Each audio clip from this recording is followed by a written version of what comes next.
Welcome to শিরিনস kitchen. আমি শিরিন। আজ আপনাদের দেখাবো ঝটপট নাস্তা চিকেন বল। এই চিকেন বল অধিকাংশ সবাই পছন্দ করে। খুব সহজেই কিভাবে তৈরি করা যায় চলুন দেখে নিই।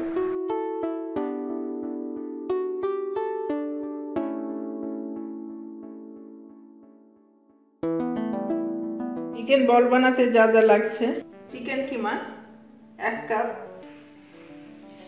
কাঁচামরিচ কুচি 4টি, ডিম 1টি, পাউরুটির স্লাইস 6টি, লবণ স্বাদ মতো, টমেটো সস 1 টেবিল চামচ, পেঁয়াজ কুচি 1 কাপ, ব্রেড ক্রাম্বস প্রয়োজন মতো, আর লাগছে সয়াবিন তেল ভাজার জন্য।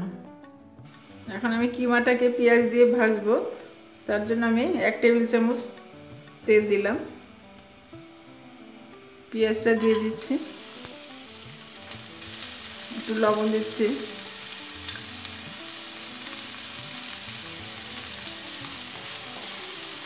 মরিচটা দিলাম। মরিচটা আপনাদের যেরকম ঝাল খান সেভাবে দিবেন। কিমাটা দিয়ে দিলাম।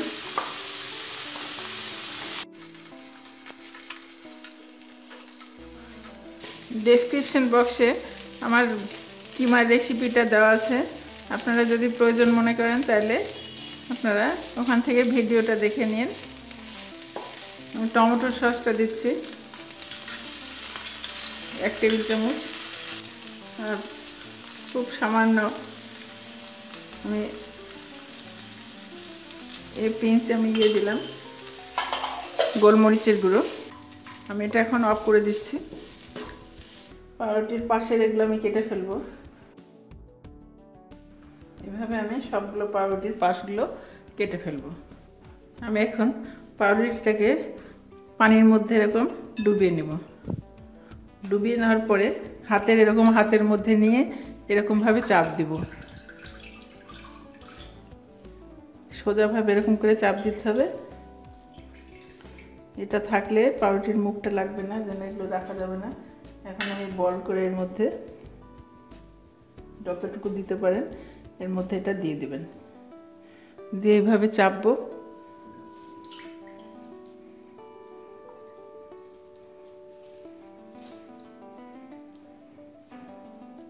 মুখটা জোড়া লাগাই দিতে হবে। এরকম চেপে আস্তে আস্তে এরকম করে গোল করবেন। এটা বেশি সময় রেখে দেওয়া যাবে না। বানানোর পর অল্পক্ষণের মধ্যে এটা তেলের মধ্যে ছাড়তে হবে, না হলে এটা মুখটা খুলে যাবে। এইভাবে আমি বলটা বানিয়ে নিচ্ছি।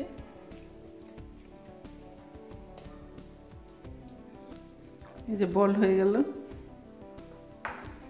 বল বানিয়েছি। এখন আপনারা এটা ইচ্ছা করলে এটা ভেজেও খাওয়া যায় ব্রেড ক্রাম্বস না দিয়ে। এখন আমি এখানে ডিমে আমি এটা গড়ে নিচ্ছি। ডিম না দিয়েও ভাজা যায়।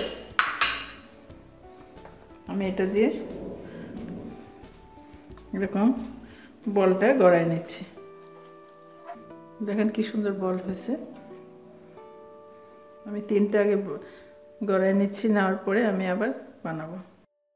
এখানে আমার তেলটা গরম হচ্ছে, আমি এটা ছাড়ছি। বেশি ঠান্ডা তেলে আবার দেওয়া যাবে না, তাইলে আবার খুলে যাবে। এটা মোটামুটি ভালো গরম তেলেই দেওয়া লাগবে।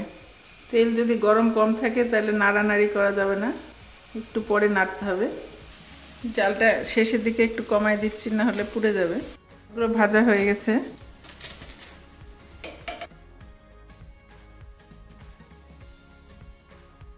আমার চিকেন বল তৈরি শেষ। আপনারা ট্রাই করে দেখবেন কত টেস্টি এই বল। আপনাদের ভালো লেগে থাকলে আমার আরও বিভিন্ন ধরনের রেসিপি পেতে শেয়ার এবং সাবস্ক্রাইব করবেন। আপনারা ভালো থাকেন। ধন্যবাদ।